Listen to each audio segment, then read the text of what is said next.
বাংলাদেশ সরকার প্রায় ৮ লাখ কোটি টাকার একটা বাজেট অ্যানাউন্স করেছে, যেটা আমরা সবাই জানি আগামী অর্থ বছরের জন্য। আজকের এই ভিডিওতে আমরা কথা বলবো এই বাজেটের ভালো দিক কি, খারাপ দিক কি, বাজেটের ভিতরের কোন কোন বিষয় নিয়ে আমাদের সচেতন হওয়া উচিত, কোন কোন বিষয় সম্পর্কে আমাদের জানা উচিত, আমাদের আদৌ ইনকাম ট্যাক্স বাড়বে নাকি, টাকা খরচ বেশি হবে নাকি, কম হবে নাকি। বাজেটের মধ্যে তো অনেক কিছু নিয়ে কথাবার্তা হয়, বাট সবকিছু আমাদের জানার দরকার নেই। এর মধ্যে ইম্পর্টেন্ট যে পার্টগুলো আমাদের অ্যাকচুয়াল জীবনকে এফেক্ট করবে, সেই পার্টগুলো নিয়ে আমরা কথা বলবো আজকের এই ভিডিওতে। আচ্ছা, বাজেট কি জিনিস আপনারা সবাই জানেন, বাট একদম সহজ করে বললে, আপনি দেশের জায়গায় একটা কোম্পানি চিন্তা করেন। কোম্পানি বছরের শুরুতে কি করে? কোম্পানির যে কর্তারা আছে, একদম সি লেভেলের কর্মকর্তারা আছে, তারা বসে ঠিক করে যে আগামী এক বছরে আমাদের কোম্পানিতে আমরা এত রেভিনিউ করতে চাই। এখন এত রেভিনিউ করার জন্য আমাদের খরচের প্ল্যান করলাম আমরা এত টাকা। যত খরচের প্ল্যান করলাম এর মধ্যে এতটুক যাবে রিসার্চে, এতটুক যাবে প্রোডাক্ট বানানোতে, এতটুক যাবে মার্কেটিং এ, ইত্যাদি ইত্যাদি। এবং যদি সবকিছু ঠিকঠাক মতো হয় তাহলে এরকম আমাদের রেভিনিউ আসবে। জাস্ট আপনি কোম্পানিকে দেশ দিয়ে বদলায় দেন, দেশও এক্স্যাক্টলি সেম জিনিসটাই করে। আগামী অর্থ বছরের জন্য ক্যালেন্ডার ইয়ার এবং অর্থ বছর কিন্তু আলাদা। ক্যালেন্ডার ইয়ার শুরু হয় হলো জানুয়ারি থেকে ডিসেম্বরে, বাট বাংলাদেশের অর্থ বছর সবসময় হয় জুন থেকে জুলাই। এই অর্থ বছরের জন্য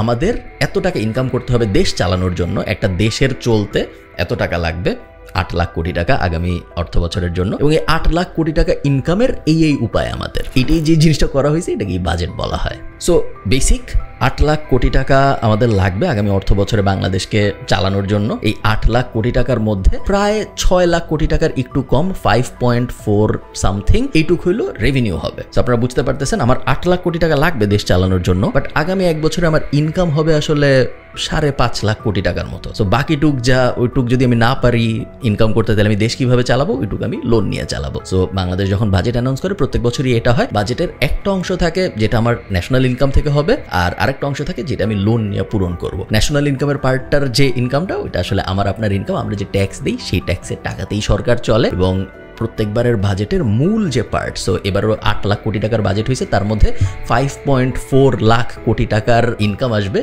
ট্যাক্স থেকে এবং বাকিটুকু আসবে লোন থেকে। মোটামুটিভাবে বললে প্রায় ২.৫ লাখ কোটি টাকা সরকার লোন নিবে বাজেটের ডেফিসিট ফিল আউট করার জন্য। এখন একটা কমন প্রশ্ন আপনাদের মাথায় আসতে পারে, যে কমন প্রশ্নটা অবশ্যই রেলেভেন্ট এবং এই প্রশ্ন আসা উচিত আপনাদের মাথায়, সেটা হলো ২.৫ লাখ কোটি টাকা এক্সট্রা লোন নিয়ে আমরা ৮ লাখ কোটি টাকার বাজেট না বানায় আমরা কি আসলে ৫.৫ লাখ কোটি টাকার বাজেটই বানাইতে পারতাম না? ২.৫ লাখ কোটি টাকা লোন হয়তো থাকতো না, সবকিছু একটু কম হইতো, বাট আমাদের লোনের বোঝাটা থাকতো না। এটা কি করা যাইতো নাকি? হয়তো করা যেত, বাট কখনোই বাংলাদেশ সরকার ওইভাবে জিনিসটা করে না। বাংলাদেশ সরকার সবসময় তাদের বাজেটের দুইটা পার্টি রাখে। একটা পার্টের ইনকাম আসে রেভিনিউ থেকে, মেইনলি এনবিআর থেকে এবং কিছু এক্সটার্নাল সোর্স থেকে, এবং বাকি পার্ট সবসময় লোন নিয়ে কভার করা হয়। আচ্ছা, বাজেটের কিছু কি পয়েন্ট নিয়ে আমরা কথা বলবো, বাট তার আগে আমি একটা জিনিস আপনাদের বুঝায় বলি, সেটা হলো budget is never a true reflection of the economy. মানে হইল, বাজেটে যদি কোনো কিছু বলা হয় যে এটার দাম বাড়বে, তাইলে 100% ওটার দাম বাড়বে। হাউএভার, বাজেটে যদি বলা হয় যে এটার দাম কমবে কারণ ওটার উপরে আমদানি শুল্ক কমানো হয়েছে, বা এটার উপরে ট্যাক্স রেয়াত দেওয়া হয়েছে, ইত্যাদি ইত্যাদি, চান্স খুব কম যে ওটার দাম অ্যাকচুয়ালি কমবে এন্ড মার্কেটে এসে। এবং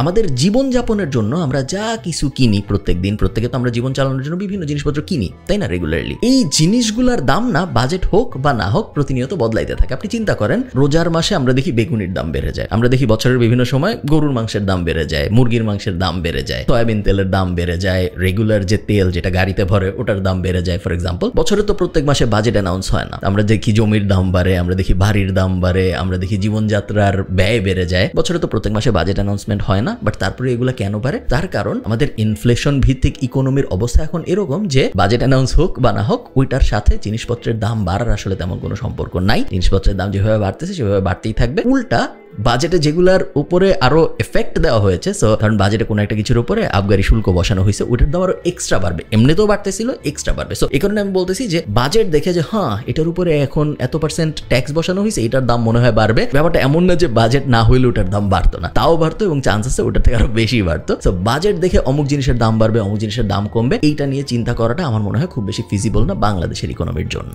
আচ্ছা, প্রথম ব্যাপার হলো বাজেটে ইনকাম ট্যাক্সের ক্ষেত্রে কোনো ধরনের পরিবর্তন আসে নাই। 3.5 লাখ পর্যন্ত আগেও ট্যাক্স ফ্রি ছিল পার্সোনাল ইনকাম, এখনো 3.5 লাখ পর্যন্ত ট্যাক্স ফ্রি। এরপরে আস্তে আস্তে স্ল্যাব দেওয়া হয়েছে, আগের মতো যা স্ল্যাব ছিল তাই আছে। এবার খালি একটা নতুন স্ল্যাব অ্যাড করা হয়েছে, 30% একটা নতুন স্ল্যাব ইন্ট্রোডিউস করা হয়েছে এই বাজেটে, যেটাই খুব আলট্রা ওয়েলদি, আলট্রা বড় লোক যদি আপনি না হন তাহলে আপনি পড়বেন না। তো আপনার ওটা নিয়ে চিন্তা ভাবনা করার খুব একটা দরকার নেই। বাট মেইনলি গত বছরের সাথে এই বছরের বাজেটের ইনকাম ট্যাক্সের হিসাবে তেমন কোনো ডিফারেন্সিয়েশন আসে নাই। মোবাইল এবং ইন্টারনেট কানেক্টিভিটির জন্য আপনার এখন বেশি খরচ হবে। আগে আপনি আপনি যদি 133 টাকা খরচ করতেন তাহলে আপনি 100 টাকার সেবা পাইতেন। এখন আপনার 100 টাকার সেবা পাওয়ার জন্য 139 টাকা খরচ করতে হবে। 133 টাকা থেকে 139 টাকায় চলে গিয়েছে এবং এই জিনিস আপনি মোবাইলে রিচার্জ করেন ফোনে কথা বলার জন্য হোক, বা আপনি মোবাইলে ইন্টারনেট ব্যবহার করেন, বা আপনি সিম কিনেন, সিম কিনতে গেলেও 200 টাকা আগে লাগতো ট্যাক্স, এখন 300 টাকা, ওখানেও 100 টাকা বাড়ানো হয়েছে। সো ওভারঅল মোবাইল ইন্ডাস্ট্রিতে দেখা যাচ্ছে আপনাদের খরচের পরিমাণ বাড়বে। ইন্টারেস্টিংলি মধ্যবিত্তদের যেটা নিয়ে আরেকটু সোচ্চার হওয়া যায় বা যেটা নিয়ে একটু কথাবার্তা বলা যায় বলে আমি মনে করি সেটা হলো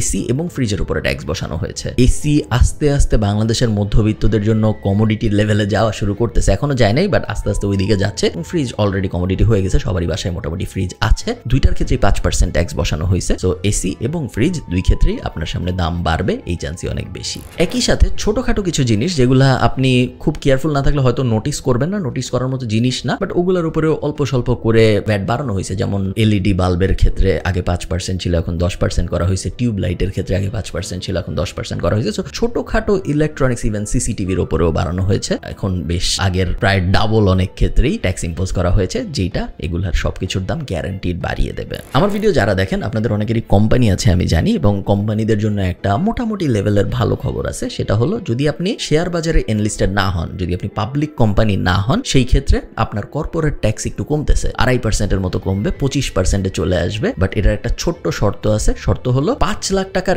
একক লেনদেন করতে হবে এবং বছরে মিনিমাম 36 লাখ টাকার লেনদেন করতে হবে। এই দুইটা জিনিস যদি আপনি করেন সেই ক্ষেত্রে আপনার ট্যাক্স 27.5% যদি আমি ভুল না করে থাকি, ওটার থেকে 25% চলে আসবে কর্পোরেট ট্যাক্স। আমি কম্পারিজনের জন্য বলতে পারি আয়ারল্যান্ডে আমি এই সেম ট্যাক্সটা দিই 12.5% আমার আইরিশ কোম্পানির জন্য, যেটা বাংলাদেশে এখন 25%, সো অলমোস্ট ডাবল। একটা ভালো ব্যাপার হইল আপনাদের অনেকেই provident fund, gratuity fund, pension fund, এরকম ভবিষ্যতের জন্য যে ইনভেস্টমেন্টগুলো করেন এগুলো আপনাদের অনেকেই হয়তো আপনাদের কোম্পানির থেকে করে। আপনারা যদি সরকারি চাকরি করেন তাহলে তো সরকারি চাকরি থেকে এটাই রাখে, বাট বেশিরভাগ প্রাইভেট কোম্পানিতেই আসলে এই ধরনের ফান্ড থাকে। এই সব ফান্ডের ক্ষেত্রে কর আসলে কমানো হয়েছে, 15% থেকে 10% নিয়ে আসা হয়েছে, এবং ভবিষ্যতে আপনি যখন আপনার এই টাকা উইথড্র করবেন তখন আপনার কিছু টাকা সেভ হবে, কারণ আপনার কর কম দিতে হবে। আপনাদের যাদের শেয়ার বাজারে ইনভেস্টমেন্ট আছে, শেয়ার বাজার রিলেটেড একটা ইন্টারেস্টিং আপডেট আসছে। সেটা হলো বছরে যদি আপনার 50 লাখ টাকার বেশি প্রফিট হয়, সো 50 লাখ টাকা পর্যন্ত প্রফিট ট্যাক্স ফ্রি শেয়ার বাজারে। হাউএভার যদি আপনার 50 লাখ টাকার বেশি প্রফিট হয় তাহলে আপনার যে এক্সট্রা প্রফিটটা হচ্ছে, তো মনে করেন আপনার 60 লাখ টাকা প্রফিট হয়েছে, তার মানে 50 lakh tax free, 10 lakh taxable. ওই এক্সট্রা 10 লাখের উপরে আপনার 15% কর দিতে হবে, যেটা ইন্টারেস্টিং। আমার মনে হয় না এটা নিয়ে নেগেটিভ কিছু বলার আছে, তার কারণ আপনি 60 লাখ টাকা 50 লাখ টাকার বেশি প্রফিট করতেছেন, সো 50 লাখ টাকার উপরে আপনি যে প্রফিট করতেছেন ওইটার উপরে আপনি ট্যাক্স দিবেন, এটা তেমন কোনো খারাপ ব্যাপার না। আমি দেখেছি অনেক নিউজ পোর্টাল এটা নিয়ে কথাবার্তা বলছে যে শেয়ার বাজারে বিনিয়োগকারীদের মাথায় হাত ইত্যাদি ইত্যাদি, বাট বছরে আপনি যদি 50 লাখ টাকার বেশি প্রফিট করেন শেয়ার মার্কেট থেকে, এবং সেই 50 লাখ টাকার বেশি প্রফিটের উপরে যদি আপনার 15% কর বসে, আমার মনে হয় না ওটা তেমন একটা মেজর ইস্যু। আমি জানি না আপনাদের কি মনে হয়, আপনারা আমাকে কমেন্টে জানান। আমি সবকিছু আয়ারল্যান্ডের সাথে এক্সাম্পল দিয়ে মিলাচ্ছি, তার কারণ এই দুইটা মার্কেটেই আমার বেশ এক্সপিরিয়েন্স আছে। আমি ইন্টারন্যাশনাল শেয়ার কিনি, সো ইন্টারন্যাশনাল শেয়ারে ক্যাপিটাল গেইনস ট্যাক্স 33% আয়ারল্যান্ডে। সো আমার মনে করেন আমি অ্যাপেলের শেয়ার কিনেছিলাম $100, এখন অ্যাপেলের শেয়ারের দাম হয়ে গেছে $200। আমি যদি এখন অ্যাপেলের শেয়ার বেচি, ওই যে $100 আমার লাভ হইলো, ওই $100 $33 আমার আইরিশ সরকারকে দিয়ে দিতে হয়। আমার ভিডিও যারা দেখেন তাদের অনেকেই freelancing, IT business, service business, international ক্লায়েন্টদের সাথে কাজ করেন, এরকম বিভিন্ন বিজনেসের সাথে জড়িত। আপনাদের জন্য একটা গুড নিউজ আছে, আমাদের অনেক দিন পর্যন্তই ট্যাক্স ফ্রি ছিল, এবং এই বছর বলা হচ্ছিল যে আইটি রিলেটেড সেবা ট্যাক্স ফ্রি হয়তো আর থাকবে না, ওই ট্যাক্স রেয়াতটা সরায় ফেলা হবে, বাট এটা হয় নাই। এটা আরো 3 বছরের জন্য এক্সটেন্ড করা হয়েছে যদি আপনি ক্যাশলেসে ডিল করেন। ক্যাশে যদি ডিল করেন সেই ক্ষেত্রে আপনার জন্য এটা অ্যাপ্লিকেবল না, বাট আপনি যদি ক্যাশলেস ডিল করেন, আপনি টাকা ক্যাশে আদান প্রদান করতেছেন না, সবসময় ব্যাংকে হচ্ছে বা কন্ট্যাক্টলেসে হচ্ছে, এরকম যদি হয় সেই ক্ষেত্রে 19টা সেবা বলা হয়েছে যাদের কোনো ট্যাক্স দিতে হবে না। এর মধ্যে ই লার্নিং প্ল্যাটফর্ম থেকে, ফ্রিল্যান্সার থেকে শুরু করে, কল সেন্টার সার্ভিস থেকে শুরু করে, আমি এখানে লিখে রাখছি blockchain based solution, AI based solution. আপনি যদি অ্যাপ বানান, আপনি যদি সফটওয়্যার বানান, আপনি যদি ইন্টারন্যাশনাল ক্লায়েন্টের জন্য সার্ভিস দেন, আপনি যদি অ্যানিমেশন রিলেটেড কাজকর্ম করেন, বিশাল একটা লিস্ট আছে, যেই লিস্টের কোনোটাই যদি আপনি পড়েন তাহলে আপনার কর্পোরেট ট্যাক্স জিরো। আপনার কিন্তু স্টিল ইনকাম ট্যাক্স দিতে হবে যদি আপনার ইনকাম হয় 3.5 লাখ টাকার বেশি। হাউএভার আপনার কর্পোরেট ট্যাক্স যেটা 25%, ওইটা হয়ে যাবে 0%। ইন্টারেস্টিং একটা জিনিস যেটা আমি শিওর এটা নিয়ে সবাই কথা বলবে, সেটা হলো মুঠোফোন। আপনি যদি বিদেশ থেকে ফোন নিয়ে যান বাংলাদেশে, প্রথম 2টা ফোন, সো আপনার সাথে 2টা ফোন থাকতে পারবে ট্যাক্স ফ্রি। থার্ড যে ফোনটা আপনি নিয়ে যাবেন, সো আপনি মনে করেন 3টা ফোন নিয়ে গেলেন বাংলাদেশে, থার্ড যে ফোনটা ওই ফোনের দামের ওপর, ওই ফোনের ক্রয় মূল্যের ওপরে আপনার ট্যাক্স দিতে হবে। এবং ওই ফোনের দাম যদি হয় 30,000 টাকা, আপ টু 30,000 টাকা, তাহলে আপনার 5,000 টাকা ট্যাক্স দিতে হবে এয়ারপোর্টে যখন আপনি নামবেন তখন। যদি দাম হয় 30,000 থেকে 60,000 টাকা, তাহলে 10,000 টাকা দিতে হবে ট্যাক্স। এবং যদি 60,000 টাকার বেশি হয় তাহলে 25,000 টাকা হবে ট্যাক্স। তো মনে করেন আপনি 3টা ফোন নিয়ে বাংলাদেশ এয়ারপোর্টে নামছেন আজকে। এই 3টা ফোনের মধ্যে থার্ড ফোনটা হইলো একটা আইফোনের দাম সাধারণত 1 লাখ টাকার বেশি হয়, আমি যদি ভুল না করে থাকি। এবং যদি তাই হয় তাহলে বাংলাদেশ এয়ারপোর্টে নামার পরে আপনার ওই থার্ড ফোনটার জন্য 25,000 টাকা ট্যাক্স দিতে হবে। আয়কর রিটার্ন নিয়ে প্রত্যেক বছরই আগের বছর থেকে অনেক বেশি সিরিয়াস হচ্ছে সরকার, এবং এটা খুব একটা খারাপ ব্যাপার না। আয়কর রিটার্ন নিয়ে সিরিয়াস হওয়া উচিত, কারণ না হলে যেহেতু সরকারের মেইন ইনকাম সোর্সই আসলে আয়কর, সো আয়কর ইনকাম করা নিয়ে যদি সরকার সিরিয়াস না হয়, এনবিআর যদি সিরিয়াস না হয়, তাহলে ইনকামও তো করতে পারবে না। এমনিতেও বাংলাদেশের বেশিরভাগ মানুষের এখনো মেন্টালিটি হলো ট্যাক্স যত কম দেওয়া যায়। তো ওই মেন্টালিটি থেকে আস্তে আস্তে শিফট করানোর জন্য সরকার বিভিন্ন সময় বিভিন্ন জিনিস করতেছে। আপনারা জানেন যে এই বছরও অনেক কিছু করা হয়েছে, বাট আগেও অনেক কিছু আগেও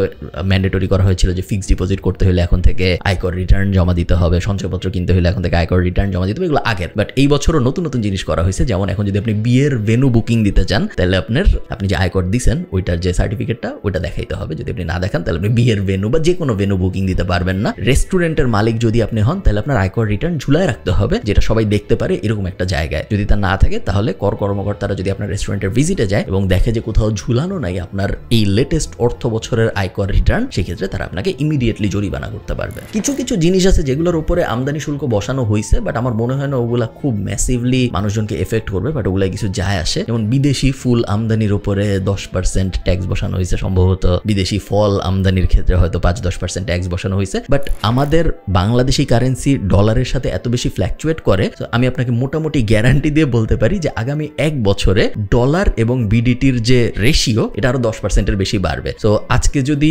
$1 সমান 100 টাকা থাকে, 1 বছরের মধ্যে $1 সমান 110 টাকা হয়ে যাবে বা তার বেশিও হইতে পারে। এটা যদি সত্যি হয়, ডলার এগেইনস্টে বিডিটি রেশিও যদি 10%-এর বেশি ফ্ল্যাকচুয়েট করে, সেই ক্ষেত্রে ওই ফুল আমদানির ক্ষেত্রে 5% বসাইছে বা বিদেশ থেকে যে কোনো কিছু আমদানির ক্ষেত্রে 5% না 7% না 8% গুলো খুব একটা ম্যাটার করে না, তার কারণ ডিভ্যালুয়েশনের কারণে এমনিতেই এর থেকে অনেক বেশি ক্ষতি হচ্ছে। আপনারা don't get me wrong, matter করে, বাট আমি জাস্ট বলতেছি যে বাইরের ম্যাক্রো স্কেলে আরো বড় প্লেয়ার আছে, তো ওই করের ইম্পোজটা অত বেশি নেগেটিভলি এফেক্ট করবে না যখন অলরেডি আমার এত ক্ষতি হইতেছে। প্লাস বিদেশি ফল আমি ঠিক জানি না এগুলোর কনজিউমার অত বেশি নাকি না, বাট এই রিলেটেড বিজনেস যদি আপনার থাকে, আপনার এই ব্যাপারটা নিয়ে একটু ঘাটাঘাটি করা উচিত। এটা আমি জাস্ট 2টা এক্সাম্পল দিলাম, এরকম অনেকগুলো আছে যেগুলো আমার মনে হয়েছে অনেক মাইনর ব্যাপার, বাট আপনার যদি অবভিয়াসলি ওই ইন্ডাস্ট্রিতে বিজনেস থাকে তাহলে আপনার জন্য এটা অনেক মেজর একটা ব্যাপার, সো আপনার ওগুলো ঘেটে দেখা উচিত। এবার লাস্ট, কালো টাকা সাদা টাকা বিষয়ক একটা খুব কন্ট্রোভার্সিয়াল ব্যাপার অ্যানাউন্স করা হয়েছে। প্রত্যেক বছরই আমাদের বাংলাদেশে যেহেতু কালো টাকা একটা খুব বড় সমস্যা, তো প্রত্যেক বছরই কালো টাকা সাদা করার জন্য বিভিন্ন ধরনের সুযোগ দেয় সরকার। এই বছর এটা দেওয়া হয়েছে, বাট এই বছর যেটা করা হয়েছে সেটা হলো আপনার যদি কালো টাকা থাকে তাহলে আপনি 15% ট্যাক্স দিয়ে ওই কালো টাকা সাদা করে ফেলতে পারবেন, যেটা একটু আনফেয়ার। আসলে আপনি জিনিসটা আমার সাথে অঙ্ক করলেই বুঝতে পারবেন। মনে করেন আমি বাংলাদেশে একটা বিজনেস করি এবং আমার বিজনেসে ট্যাক্স হয় 25% প্লাস, এবং আমার পার্সোনাল ইনকাম ধরেন 10 লাখ টাকা, তো 3.5 লাখ টাকা পর্যন্ত আমার তো ট্যাক্স ফ্রি। এরপরে বাকি যে 6.5 লাখ টাকা আছে ওইটার উপরে আমার ট্যাক্স দিতে হয়। আমি যদি নর্মালি ট্যাক্স দেই, ধরেন কর্পোরেট ট্যাক্স আসবে আমার বিজনেস দিয়ে, আমরা চিন্তা করি মনে করেন আমাদের বিজনেসে 1 লাখ টাকা ইনকাম হয়েছে বছরে। এই 1 লাখ টাকা ইনকামে আমি যদি সব আইন টাইন মেনে চলি বাংলাদেশে, তাহলে আমার 25,000 টাকা দিয়ে দিতে হবে কর। বাট আমি যদি এই 1 লাখ টাকা আমার বালিশের নিচে লুকায় রাখি, তাহলে পরবর্তী বছরে ওই 1 লাখ টাকা আমি সাদা করব যখন, বালিশের নিচে লুকাইছে মানে কালো হয়ে গেছে, সাদা করব যখন, তখন আমি আসলে 15,000 টাকা দিয়ে পুরো 1 লাখ টাকা সাদা করে ফেলতে পারি। তো আমার ট্যাক্স সেভ হইলো আসলে 10,000 টাকা, আমি যখন জিনিসটা এই অ্যাঙ্গেলে চিন্তা করি। As a businessman, as an entrepreneur, আপনি এই জিনিসটা ভাবতেই পারেন, এবং যেইটা ভাবতেছে আমি কিন্তু তাকে অত দোষ দিতেও পারতেছি না, কারণ এটা একটা লিগাল লুপ হোল টাইপ ব্যাপার হয়ে যাচ্ছে। আপনি জিনিসটা চিন্তা করেন, ইন্টারন্যাশনালি আমরা অনেকেই জানি যে অনেকে ঠিক করে সে আমেরিকায় আর থাকবে না, সে আমেরিকার সিটিজেনশিপ বাদ দিয়ে দুবাই শিফট হয়ে যাবে। কেন করে? কারণ সে জানে যে আমেরিকায় যদি সে থাকে তার ফেডারেল ট্যাক্স দিতে হয় এবং তার লোকাল যেই শহরে সে থাকে ওই লোকাল ট্যাক্স তার দিতে হয়। এই দুইটা ট্যাক্স দেওয়ার পরে তার ইনকামের 40-45% পর্যন্তই দেখা যায় ট্যাক্সে চলে যায়। সে যদি দুবাই চলে যায় সেই ক্ষেত্রে তার ওই ট্যাক্স কমে 0% হয়ে যায় বা 2% হয়ে যায়। সো অনেকেই কিন্তু গত 5-6 বছরে আমেরিকার সিটিজেনশিপ বাদ দিয়ে, সিটিজেনশিপ ক্যান্সেল করে দুবাই বা মিডল ইস্টের বিভিন্ন দেশ বা অনেকে সাউথ এশিয়াও শিফট করছে। আমি জানি অনেকে আমাদের ইন্ডাস্ট্রির মানুষজন, আইটি ইন্ডাস্ট্রির মানুষজন আমি অনেককে দেখেছি দেখেছি আমার আমেরিকান বন্ধু বান্ধব যারা থাইল্যান্ড শিফট করছে, যারা মালয়েশিয়া শিফট করছে, কারণ তাদের মনে হচ্ছে যে আমেরিকা থেকে কি হবে, আমেরিকায় আমার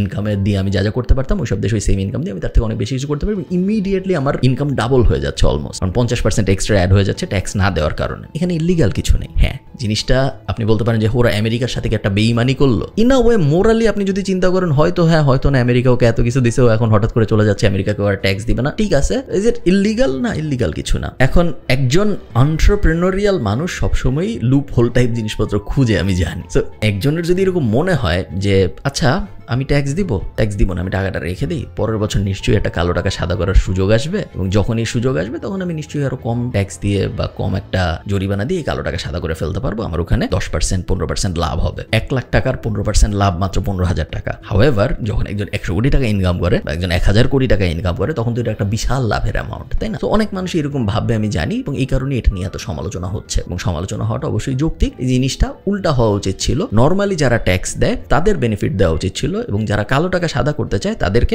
নর্মাল ট্যাক্স ব্র্যাকেটের থেকে এক্সট্রা পেনাল্টি দিয়ে ওই কালো টাকা সাদা করার সুযোগ দেওয়া উচিত ছিল। সো ফর এক্সাম্পল, নর্মাল মানুষ যদি 25% ট্যাক্স দেয় কর্পোরেট ট্যাক্স, কালো টাকা সাদা করার জন্য তার অবশ্যই এটা হওয়া উচিত ছিল 35% বা অ্যাটলিস্ট 30%, বা সমানও যদি ধরতো 25% তাও মানা যাইতো। বাট তাদেরকে যখন এটা 15% নিয়ে আসা হয় তখন জিনিসটা একটু আনফেয়ার মনে হয়, আমার মনে হয়েছে এবং সবারই মনে হয়েছে। সো দেখা যাক এই রুলটা থাকে নাকি থাকে না। আরেকটা জিনিস অনেক বেশি আলোচনায় আছে, সেটা হলো আমাদের যে টোটাল বাজেট হয়েছে এই বছর 8 লাখ কোটি টাকা, ওইটার প্রায় 15%, 14.24%। সো অঙ্কের হিসাবে আসে 1,13,500 কোটি টাকা। এই 1,13,500 কোটি টাকা বাংলাদেশ সরকার আগামী 1 বছরে ব্যয় করবে শুধুমাত্র সুদ দিতে। সো আপনারা যারা সঞ্চয়পত্র কিনছেন তাদেরকে সরকারের তো টাকা দিতে হয় প্রত্যেক মাসে, ওই টাকা যাবে এখান থেকে। সরকার যখন ইন্টারন্যাশনাল লোন নিছে বা সরকার যখন বিভিন্ন দেশ থেকে বা বিভিন্ন ব্যাংকিং IMF টাইপ জায়গা থেকে যখন লোন নিছে, ওই লোনগুলোর তো প্রত্যেকটার সুদ আছে, ইন্টারেস্ট আছে, সেই ইন্টারেস্টের টাকাও যাবে এখান থেকে। সো টোটাল বাজেটের প্রায় 15% সরকার খরচ করবে লোন পরিশোধ করার ইন্টারেস্ট হিসেবে, ঠিক আছে? সো এই জিনিসটা একটা চিন্তার বিষয়, এবং আপনারা এই ব্যাপারটা এরকমভাবে চিন্তা করতে পারেন পার্সোনাল লেভেলে। এগেইন আমরা ভিডিও শুরু করছিলাম সরকারকে সরকার হিসেবে চিন্তা না করে একটা কোম্পানি হিসেবে চিন্তা করতে, এখন আমরা এই ভিডিওটা শেষ করব সরকারকে সরকার হিসেবে চিন্তা না করে একজন মানুষ হিসেবে চিন্তা করতে। মনে করেন আপনার আগামী 1 বছরের চলার জন্য একটা অ্যামাউন্ট আপনি সেট করেছেন যে আমার জীবনে চলার জন্য এত টাকা লাগবে। এই টাকার মধ্যে কত পার্সেন্ট আসলে আপনার নিজের জীবন চালানোর জন্য ব্যয় করা উচিত ভার্সেস কত পার্সেন্ট আসলে আপনার সুদ পরিশোধের জন্য ব্যয় করা উচিত। আপনার মাসে ইনকাম যদি হয় 100 টাকা, সেই 100 টাকার মধ্যে 15 টাকা যদি আপনার ইমিডিয়েটলি চলে যায় সুদ পরিশোধ করার জন্য, সেই ক্ষেত্রে আপনি হয়তো একটা আনহেলদি ফাইন্যান্সিয়াল লাইফের মধ্যে চলে যাচ্ছেন। 15% ইটসেলফ অত বড় মনে নাও হইতে পারে, এবং এটা ডিপেন্ড করে আসলে আপনি ওই টাকাটা দিয়ে কি করতেছেন এটার উপরেও। জিনিসটা কিন্তু ভালোও হইতে পারে, খারাপও হইতে পারে, but it all depends on আপনি ওই টাকাটা দিয়ে আসলে কি করতেছেন তার জন্য। আমি লোন নিয়ে যদি একটা মর্টগেজ নিয়ে একটা বাড়ি কিনি, কথার কথা, ওটা একটা ভালো ডিসিশন হইতে পারে, তার কারণ মর্টগেজের ক্ষেত্রে আমার ইন্টারেস্ট আসবে 4%। আমার কাছে যে টাকাটা ছিল ওটা যদি আমি S&P 500 এ ইনভেস্ট করি তাহলে আমার হয়তো অ্যানুয়ালাইজড রিটার্ন আসবে 8% এর আশপাশে in a long span of time. So আমার আসলে লাভই হয় যদি আমি মর্টগেজ লোনটা নিই, সেটা একটা গুড ডেট। আবার আমি যদি তা না করে ক্রেডিট কার্ড দিয়ে জুতা কেনা শুরু করি, ওটাও একটা লোন, কিন্তু ওটা একটা বাজে লোন, কারণ ওইটা আমাকে আসলে কোনো অ্যাসেট বিল্ডিং এ হেল্প করতেছে না, ওইটা আমাকে কখনোই কোনো রিটার্ন দিবে না, এবং ওটা আসলে আমাকে একটা ব্যাড ডেটের দিকে ঠেলে দিচ্ছে। সো লোন ইটসেলফ খারাপ জিনিস না, লোনটা নিয়ে আপনি কি করতেছেন ওইটার উপর ডিপেন্ড করে যে আপনার এই লোন নেওয়ার ডিসিশনটা ভালো ছিল নাকি খারাপ ছিল। বাট আমার মনে হয় আমাদের সবারই সিটিজেন হিসেবে জানা উচিত যে আমাদের টাকা প্লাস আমাদের দেশ প্লাস আমাদের সরকার, আমাদের পুরো টাকাটার ডিস্ট্রিবিউশনটা আসলে কিরকম হচ্ছে। এগুলোই ছিল আমার মনে হয় যেগুলো আমার চোখে লাগছে বাজেটের ইন্টারেস্টিং বিষয়। আমাকে আপনারা কমেন্টে জানাবেন যে আপনাদের কি ইন্টারেস্টিং লেগেছে এই বাজেটের, এবং আমি চেষ্টা করবো কমেন্ট পরে উত্তর দিতে। আমি শিওর অনেক কিছু আমি মিস করে ফেলেছি। আমি যখন বাজেটের ব্রিফ পড়তেছিলাম মেইনলি আমার চোখ গেছে এমন জিনিসে যেগুলো আমাকে এফেক্ট করে, এবং আমি শিওর আপনাদেরও তাই হবে, আপনাদেরও এমন জিনিসের দিকে চোখ যাবে যেগুলো আপনাদের এফেক্ট করে। যেমন ধরেন গুঁড়া দুধের উপরে শুল্ক সরানো হয়েছে ফর এক্সাম্পল, আমার তেমন কিছু যায় আসে নেই, বাট আমি শিওর অনেকেরই অনেক কিছু যায় আসবে। আমাকে আপনারা কমেন্টে জানাবেন আপনাদের বাজেটের কোন জিনিস ভালো লাগছে এবং আপনাদের বাজেটের কোন জিনিস খারাপ লাগছে। ভালো থাকেন, টাটা।